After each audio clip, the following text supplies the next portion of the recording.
All right, work with me here. The lighting isn't great. I'm in the process of doing some decorating on the wall behind me and setting this room up for filming. So hopefully in the next few days and weeks, we'll keep making progress there.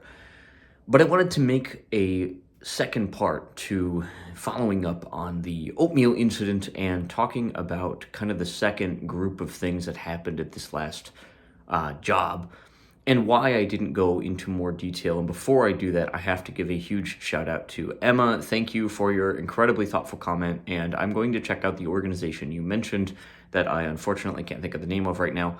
But I really appreciate your perspective, and I'm going to talk a little bit about some of the things you mentioned in this video. So thank you again, and let's get into it.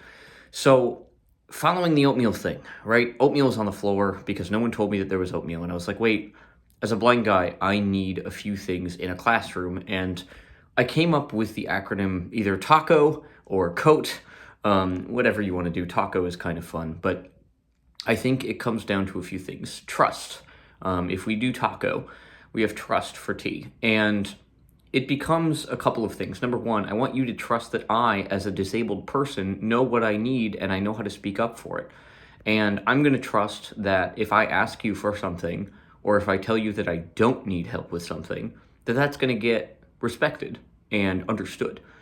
And at least in that job, that trust was only really present with one of the two teachers that I worked with, and that probably came after like 5 out of my 6 months working there, after a lot of really tough conversations and issues that I had. The other teacher just never, it just never happened, and out of respect for them, I will go into minor details as to why as I talk about specific situations. But we're going to move on with the acronym. So trust, again, trust me and I'll trust you that I know what I need and that I know what I don't need. And we can work together to figure that out, but it is an exercise in trust. Moving on, A is adaptability. Every job that I've ever had, I need to be able to change things because the building looks different, because the classroom looks different, because your curriculum and the way you work with children changes from school to school, program to program, day to day. And so you have to be able to be adaptive as a teacher. What frustrates me is I have that same requirement as a disabled person. I have to adapt. And of all people that I would think would understand this, it's ironic to me that a lot of times teachers or educators, including administrative staff, are people who don't understand this. And so at that job, after the oatmeal thing, I was hoping we would adapt and be able to speak, better with each other and get to my next letter in my acronym in a minute. And it took forever, and it was such a friction-filled process that I'm going to be talking about as I talk about more things I went through at that job and others in this kind of mini series that I don't have a name for yet. But adaptability is incredibly important because I do it whether I want to or not. And all I'm asking is that you're on board with it and that you adapt with me so that we can build a system that not only is functional, but ideally allows me to do my job to the best that I can and allows you to do yours. And as an assistant teacher or a paraprofessional, my job is to support you. And in order to support you, I need support. I need certain things adapted for me so that I can do my job. That is the specific point we're going to come back to after I finish the acronym, but now we're going to move on to C. Communication. This seems so obvious to me, but it's something that I have found is a skill that needs to be taught. I need to teach people how to communicate with me in terms of just extraordinarily basic things. If you are uncomfortable with the idea of a blind person doing something, ask me how I'm going to do it, or tell me about, hey, we're going to get into a fire drill today. What do you usually do, or what do you feel like you need from me so that we can make sure we get all the kids out of the building? And I have answers to those questions, but if you don't ask, or if I don't reach out to you to ask, we're never going to figure it out. And it's not just fire drills, it's everything. It's every part of a day, from transitions to classroom time, worksheets, group time, story, whatever you're doing with your group of children. Communication is so incredibly important, and it's something I didn't have to the degree that I needed it at this job, and especially when it came to actually having problems and trying to bring those to the attention of administrative staff, the communication piece was a big problem. And now we're going to talk the O, which is orientation, I think. That's the one letter of this acronym that I don't remember what I probably had something more. No, it wasn't orientation. I know it was. It was organization. But organization, orientation, you could, make those. It could be a taku or an O taco. But we're going to go with organization here because when things are consistent, I am so much more able to do my job. I will give a practical example. So at that lab job, we had first aid kits, and they were just a pell-mell organization of bandages and gauze and gloves and scissors and just all in random pockets. It was a train wreck. And so I commandeered my own first aid kit and dumped everything on the floor and then resorted it into an organizational system that works for me. And then I kept that first aid kit on my person. And when I left that job, I took the first aid kit unintentionally. I just had it on my backpack the last day, and I was like, well, I have this now. And as I moved to my current position at a Boys and Girls Club where I'm working with kids after school, where I'm traveling with kids during the summer, I now have a first aid kit that's organized to a degree that when I had to make a 911 call last summer while on a trip, I was able to administer first aid until paramedics were able to arrive to help the member that was injured. And the difference between me being able to do that and me not being able to do that was in my organization and orientation to the things that I have. So that's a little bit about taco and its significance. And today I wanted to talk about cases or a specific case rather, where this whole system didn't happen. And it was incredibly frustrating and was not the first incident of its kind. The oatmeal incident, as I said in a reply to Emma's comment, was a canary in the coal mine. It was a signal that things were about to get rough. And over so many situations, when I look back in hindsight, it's so easy to identify that this system just wasn't happening and wasn't going to happen, no matter how much I spoke up, no matter how much I advocated for myself, no matter how much I tried to make it work on my end, it just wasn't going to happen. And so this incident is the first example of that. Maybe not chronologically, but we're going to go with it anyway. So I talked about the oatmeal incident. That was during a training week.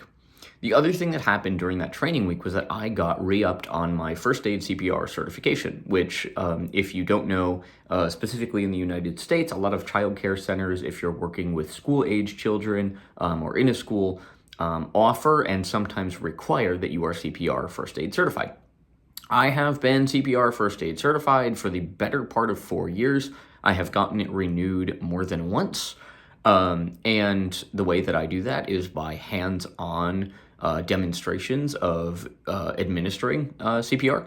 So I use the dummies, and apparently for sighted people, there's a light that lights up when you're doing it well. And I was told by the trainer that I was fortunate to work with a few times, who really was compatible with the way that I needed to train. She was incredibly willing to inform that I was doing well or what I needed to adjust when I needed to change things. And so I've had my certification for quite a while. All this to say, I'm certified because I am capable of administering CPR in an emergency, of operating an EKG machine if need be. And it's not just because someone slapped printed me a certification online. I've done the training about 3 times at this point. All this to say, I renewed my certification over the course of this training, and we started the school year. And as part of the school year, we had a nurse's office. And in the nurse's office were things like inhalers, EpiPens, Band-Aids, all sorts of things that may be needed in case of an emergency. And I worked with the nurse, who was incredibly willing to adapt with me. And we organized the drawers such that I could come in, even if she wasn't there in that moment, to restock my first aid kit with ice packs or Band-Aids if I had those that needed restocking. And the trouble was with specifically the EpiPens and the inhalers. Now, EpiPens and inhalers generally work similarly across most children. However, there are differences. and I believe it's more with inhalers than EPIs, but I wanted to make sure that if one of my kids needed an EpiPen, and I did have a child in my class who we'll call John, and John needed an EpiPen, and so I knew that there was a need for that, or for me to know where one was if there was an emergency. And so I proposed that I get some order through the school, some Braille label paper. And they did. And my plan was to Braille label all of the EPIs, actually, so that if another kid needed one and someone just said, hey, Kelsey needs her EpiPen, then I could run and find Kelsey's EpiPen. And the Braille label paper at some point just got lost in the mail. And this didn't happen, and I was kind of like waiting for it because no one told me that it had been ordered. No one had told me that it was lost. There was, again, communication didn't happen. So I get called into the principal's office at one point and asked to sign a form. And this form was essentially acknowledging that I had an understanding of the emergency procedures of the school and of the children that had specific things like EpiPens or inhalers, kind of a name, what grade they were in, when to use the inhaler, or when to use an epi, what they were allergic to specifically, how many puffs on the inhaler were needed in certain situations, that sort of thing.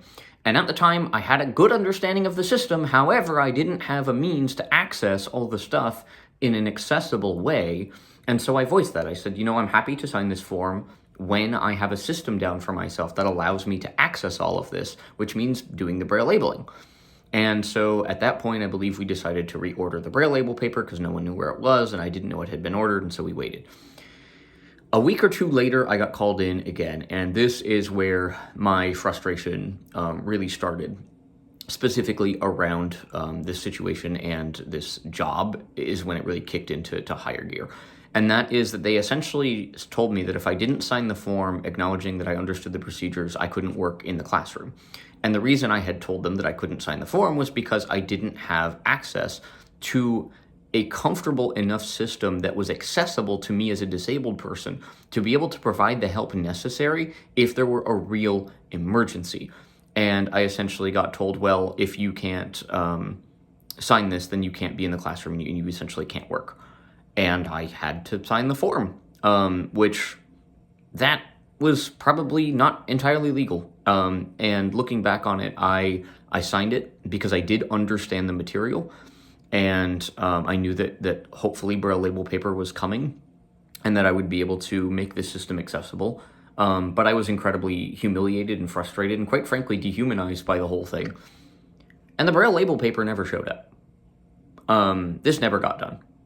And among several other things, it led to me ultimately feeling like I couldn't work there anymore. I will talk more about specific other issues. This was, I don't know, the Braille medical debacle.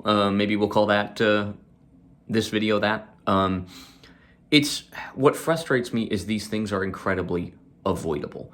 If I have what I need and I speak up for it and I know what I need to make a system accessible for myself, not only are you legally required to do it because the Americans with Disabilities Act talks about reasonable accommodation, all I was asking was that I was able to read the same things that any sighted person could walk into that nurse's office and read with their own eyeballs. I just need to do it with my fingers. And I needed a system that allowed me to feel comfortable so I could administer the aid using the certification, which I have legitimately retained, and that didn't happen. So that's this story. I am going to continue to talk more about the issues in communication that specifically popped up with my classroom, with other issues that I had about other struggles in accessibility at this job, again, as well as other jobs. But I'm hoping that this rambling, these stories, these anecdotes are entertaining, hopefully informative. This is all just my perspective. I don't speak for blind people. This is just me. But I hope you got something from this. And thank you for taking the time to check it out. And we'll see you soon. Peace.